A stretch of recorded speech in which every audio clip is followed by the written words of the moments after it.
Brief. Hi. So my name's Ibrahim. I pretty much like a pretty liberal guy, left-wing guy.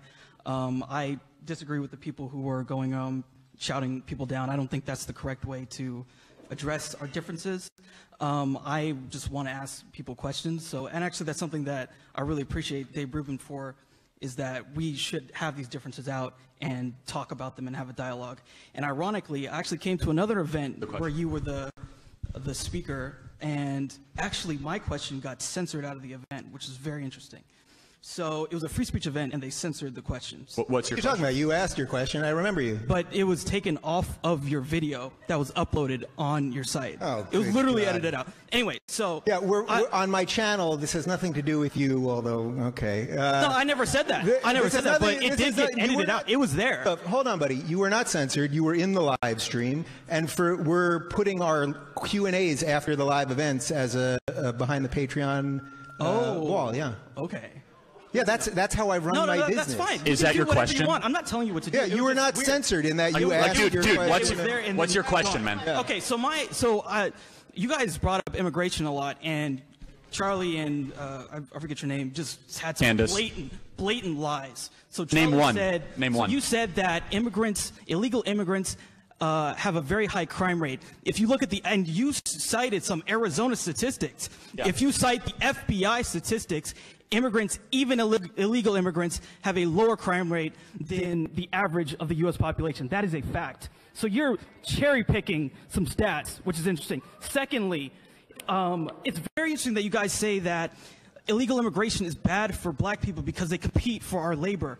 So are we now are conservatives now against competition? So would you say the same thing about, let's say, Walmart and Costco are competing? Is the government going to go in and choose sides? I am not afraid of anyone competing for my labor. Okay, so there's a lot there. So to me, that's hypocrisy on the conservatives' part, because what they care about is keeping out people that they don't like. They vote ways they don't like. Ridiculous. Okay. Instead of allowing people, we should have competition in labor. All right. You want it first? I'll just answer the part about you saying that it's hypocrisy, because that's actually ridiculous. Okay, so here's what happens. When they come into this country, because it's $7.25, whatever the minimum wage is, wherever they are, okay, it's a lot of money to them. They're willing to take that job. Not only willing to take that job, they're willing to take the job and do it for even less. So they're undercutting black Americans. A black American is not going to do a job for $5 an hour, as they should not, okay? It's going to be people that are not supposed to be in this country, not abiding by laws in this country. So they're breaking the laws to get in here, and then they're breaking the laws in terms of the labor that they'll take. And that's what undercuts black workers. It's common sense. So to suggest that black people should instead, in the name of fighting capitalism, say, okay, I'll take $4 an hour for the same job and not accept a minimum wage is no. We should compete within the rule of law. They're not legal immigrants on the books. They steal Social Security numbers to gain employment, and then they have cash only. They have cash only jobs under the table. That's the problem, dude. So here's the issue. I'm going to take this, Candace. Let me give you a very good issue. An issue is that maid service, for example, is predominant. Maid service. Let me finish. So maid service, for example, is predominantly done by Latino Americans and a lot of illegal immigrants, which is paid mostly in cash under the table. That completely disqualifies African Americans from entering that job force, because they have Social Security numbers and they have to enter legally into that transaction. So when you have millions of people enter the job force that have, so they're undercutting the legal minimum wage. No, you should not have people off the books defying the rule of law. A key component to capitalism is an impartial rule of law and courts. Thank you for your question. Hold on. All right, we got a lot of questions, so we got to move on. I just want to be crystal clear, because you got your friend with the camera right there. You were not censored at my last thing, and you were not censored here. This was called uncensored, so there you go, buddy. All right. Yeah, thank you. All right, my name is Rolando. I just have 3 quick questions. No, you got one. Yeah. All right. Why do you think people come here? Why do you think, what reason do you think people would want to leave their native country to come somewhere else where they're not accepted? And do you think that the U.S. has any impact on the health of the economies and the governments and the countries where these people come from? Do you think the U.S. has an impact on the countries that these people are leaving to come here and get treated like shit? Like, do you think people are coming here by choice, or why do you think people are coming here? And second of all, why is opium coming through the southern border? Like, what kind of market is that going to? Okay, one question only. All right, then that. Why is there so much opium coming here? Who's using the opium? And is the wall a Band-Aid solution? All right, one question, sorry. So which question do you want to go with? The opium one? Try to do. No. We'll try to do this quick. Listen. I got you. Okay, we got a lot of people, so we'll try to do it quick.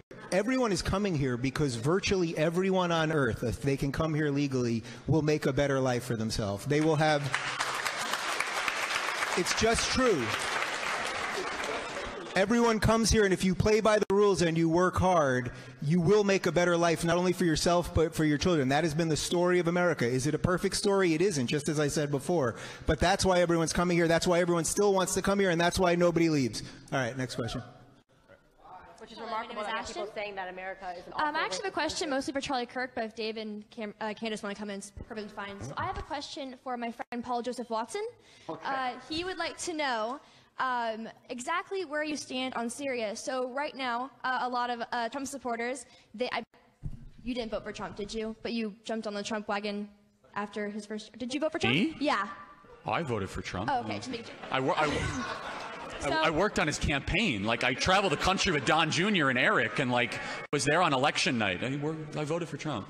Well, a lot of Trump supporters, they voted for Trump because one of the reasons was that he wanted to make America great again. He wanted to make America first, and he promised no interference. So obviously what happened in Syria, he did not kill any Syrian civilians, so that was good. But what if we were to go further and keep interfering within Syria? Would you support that, or would you not? Difficult to say. I generally think we should stay out of more conflicts in the Middle East. Given the, let me put it this way. If all the information we were given is true in Syria, which I sometimes doubt, I'm sort of indifferent in the middle of what happened, because it did seem like it was a rather well-executed airstrike. But I'm cautious to say that because timing is very, I would say, interesting of how this whole thing, he says we're going to withdraw and then this happens. But if there really was chemical weapons used, then yes, we have to step up. That is a proper role of the U.S. military. People say we're not the world's policemen. Well, we are, and we should be. No. But if we're attacked by Assad or what? That they weren't used by Assad. No. Again, based on the intel, I'm operating under the assumption the intelligence is correct, which is a dangerous assumption to operate under when dealing with American foreign policy. But I trust the president's instincts. I really do. And I think that the use of chemical weapons has to be immediately deterred. Millions of people died under the use of chemical weapons. And if you have a red line, you have to enforce it. I mean, and that was one of the problems under the Obama administration. By the way, Susan Rice said all the chemical gas and all the chemical weapons were taken out of Syria. And I mean, that was just a complete and total lie. And so the Obama administration totally screwed it up. So I look at President Trump cleaning up the disastrous foreign policy team under President Obama, which was a total mess, giving all the money to the Iranians, weakening our stature in the world. The Obama foreign policy doctrine was give billions of dollars to our enemies and weaken our stature around the world, which was a total mistake. And they had people lie about Benghazi. They had people lie about everything. It was an absolute disaster. Thank you for your question, though. So. Hi, this question is for Mr. Rubin. Every single time I'm talking to anybody and the conversation even starts to get political, I'm a conservative, but I automatically have to say I'm a moderate. And then I'll give some point of views that I'll say, oh, somebody had an interesting point of view. What do you think of this? And I slowly start showing a person very slowly that I'm going to the right. But how should I approach people who are on the left and try to convince them just of a certain point, not to become conservatives, but just of a certain point? Well, I would say number one, no facts. I mean, I think what's a little bit of the exchange that we had earlier was about just a fundamental misunderstanding of facts. If you know what you're talking about and you're forthright and you're honest and you're clear, I think it makes it a lot easier. That's number one. I think also showing, I think this is something I do well as an interviewer, I guess. It's just showing people that you're open and you don't necessarily have every answer, but you're willing to engage in some conversation. And I think more than anything else, what the left has been really successful at doing is putting all of you guys on your heels. Because if for years and decades you're told that you're a racist because you believe in a different economic policy, or you're a bigot because you believe in a different policy related to immigration or whatever it is, eventually you close yourself off. And I know that I can tell you, because I'm sitting here with these two people, that I have consistently seen that people on the right, whether they're libertarians, conservatives, whatever, are much more open to have an open exchange of ideas, and there's been basically an intellectual collapse on the left. And if you can show your friends, and you will lose friends, by the way, because I know it's happened to me, but if you can look them in the eye and say, do you truly believe, because I said this, that makes me racist? Tell me to my face that I'm racist, or I'm bigoted, or I'm prejudiced because I believe something different economically than you, or something else. That's how you'll win, and you will lose people in the process of that. But I think it's much better to stand for something that you believe in than just shut yourself up because of a hostile mob. And by the way, if one of you three want to cut near the front, you're more than welcome. One of you three, if you want to. No, don't feel bad. Don't feel bad.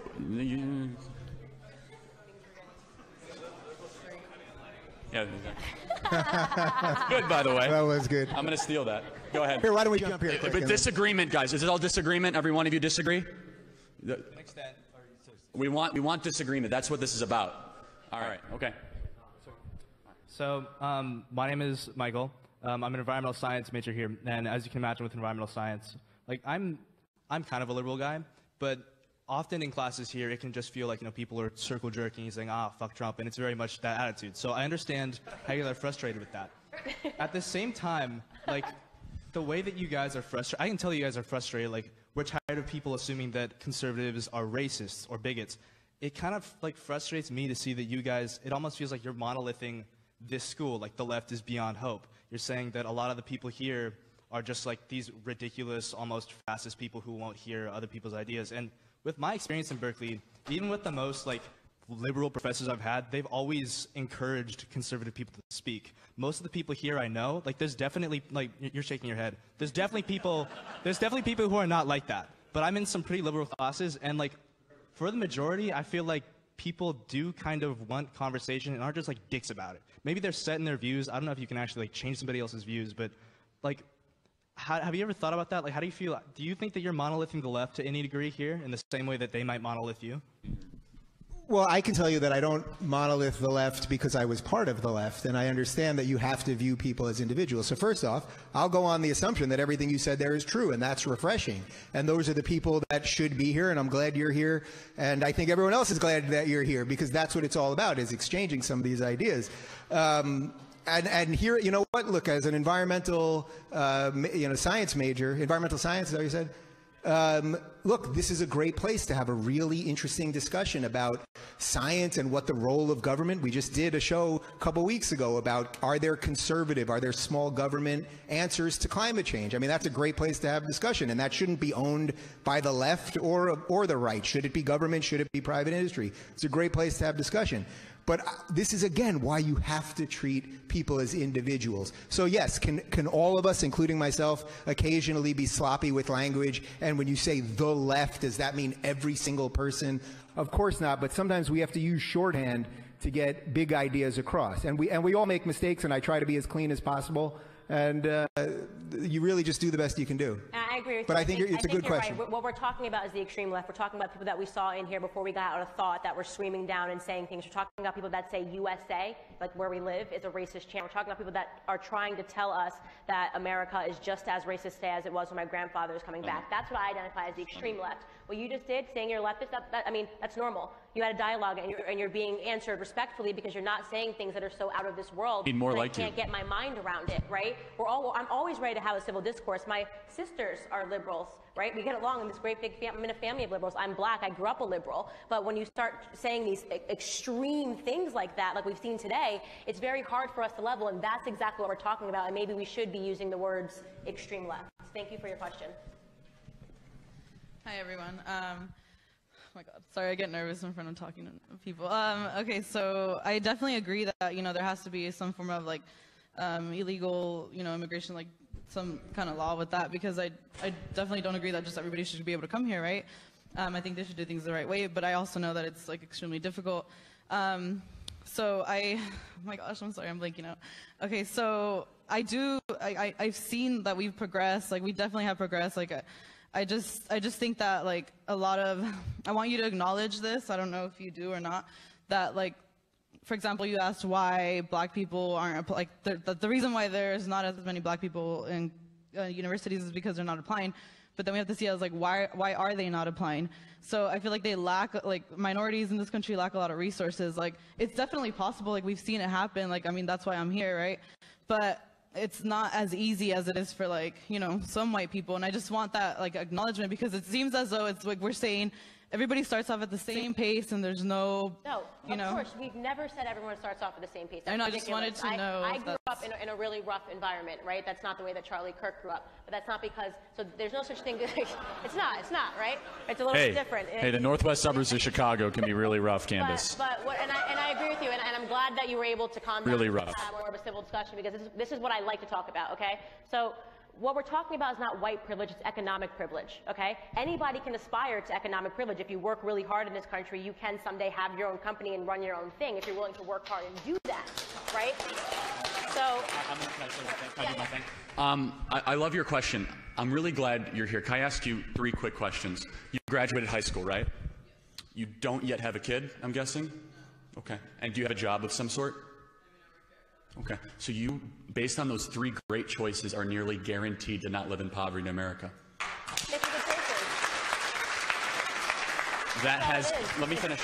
That has nothing to do with skin color. That has nothing to do with racism. You are a person of color that has overcome what you believe to be a systemic racist environment by making good choices. You are an example of why America is the greatest country in the history of the world, because you rose above all those things. And so my argument is, how do we empower, how do we create a country where millions of people can do what you did? Well, we need to fix our schools that are run by Democrats and broken public sector teacher unions. We need to fix the Great Society program. We are a country that rewards good choices, and you're an example of that. You're going to, what are you studying, by the way? Sociology. You're gonna get a good job. You're gonna do something. You're gonna succeed in your life, and I'm happy. I'm happy for that. Go ahead. And I do want to say, no. And choices. It is. It has nothing to do with bad choice and work ethic, but also what you said in terms of. And I didn't mention work ethic. I mentioned not having kids before you got married. But I think fundamentally what you're asking is, why is everything not equal for everybody at all times? Why don't we live in some sort of utopia? But every time you try to go to a utopia, you will end up in a dystopia. Again, it is not perfect here, but every opportunity is there. We don't have laws that say you as a woman can't do this, or you as whatever your ethnicity is can't do this. We don't have those laws. You can go out there and get what's yours. That's the beauty of this country. And you're proof of it. Go you get actually it. You live our ideology, and we love it. And by the way, what you said at the beginning of your question about, you said some white people. There are plenty of white people, millions and millions of them, who grow up in trailer parks, in 20 million of them who grow up with next to nothing, that are